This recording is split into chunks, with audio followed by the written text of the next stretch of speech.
Hello everyone, this is Rick Morgan. I wanted to show you today a book I recently cleaned and pressed. It wasn't special in the cleaning and pressing, but the book is very special because it is owned by a good friend of mine and 1980s and 90s Marvel and DC artist Randy Emberlin. He inked quite a few issues of Amazing Spider-Man in the 300s and early 400s in the 1990s, and he and I are pals now, and I cleaned this book for him. It was pretty ratty, but ratty and stained, severely stained, and the process was I cleaned it with immacuclean, and I gave it my immaculight treatment with some peroxide, and then just pressed it. So nothing special in that.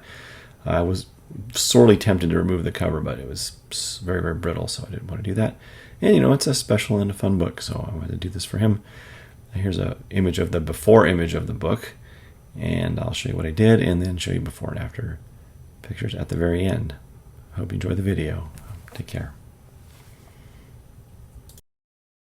Here's what this book looked like initially. You can see how just terribly water stained and stained in general it is. I think this is coffee. It actually smells a little bit like coffee here. So it's not in great shape. There's been a minor repair on the inside. And the back isn't quite as bad, but far from great, honestly. Here we are. We're just going to take this and wipe this down with immacuclean. Now this is going to be a lot of wiping down with immacuclean. So this was probably 8 or 10 applications like this. Now you might say, hey, why don't you just use a piece of paper and put some peroxide and transfer it over? I've learned the hard way that sometimes this red ink on these older X-Men and older Spider-Man and Avengers books can transfer over. It's happened to me, not often, but enough to make me cautious. So I don't really like to do that with any kind of pressure. And this book was faded enough as it is. So just going to do this the old-fashioned way. Lots of slow wiping. This took me the better part of a day, several hours, and it still didn't look all that great when I was done. But it looked better, and it got a lot of the tanning off of there too. So here's what it looked like after that immacuclean. Better, but not great. I got some 6% peroxide. I did not have a mask for this book. I always thought I had an X-Men #1 mask made, but I realized I didn't have one in time for working on this book. I need to cut one. So I put this under 435 light. The time on here was 40 minutes. So I peeked in and at it after about 40 minutes and could see that it still needed a little bit of work. So I gave it another 20 minutes after that for 1 hour total on this particular book. Here are the before and after pictures of the front cover. It's not going to win any beauty contests for sure, but it looks a lot better, I think. And here's the inside front cover.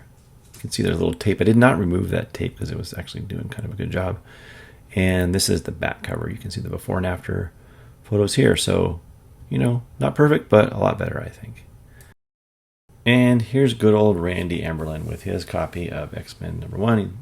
He says he's pretty happy with it. And if you'd told me one day that I would be cleaning and pressing a copy of X-Men #1 for the guy who co-created Carnage and inked Spider-Man during the 90s, I would not have believed you, but here we are.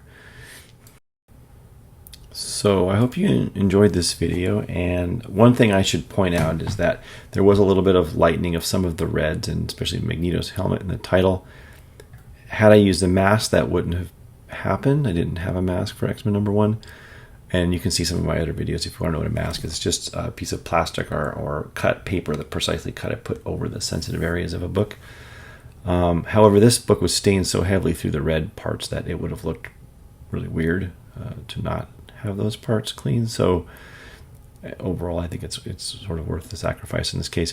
Another one, if books have a lot of tanning, you can't really spot clean them, entirely. You have to really go over the whole thing with, well, in my case, I used the immacuclean wipes. You would have to really, it's better to remove the entire cover and wash it. Otherwise, you are be chasing those stains forever. It takes a long time, and it did take me a long time, which I didn't show because no one watches these videos if they're over 10 minutes long anymore. So anyway, I hope you found it interesting and fun, and I'll see you in the next one.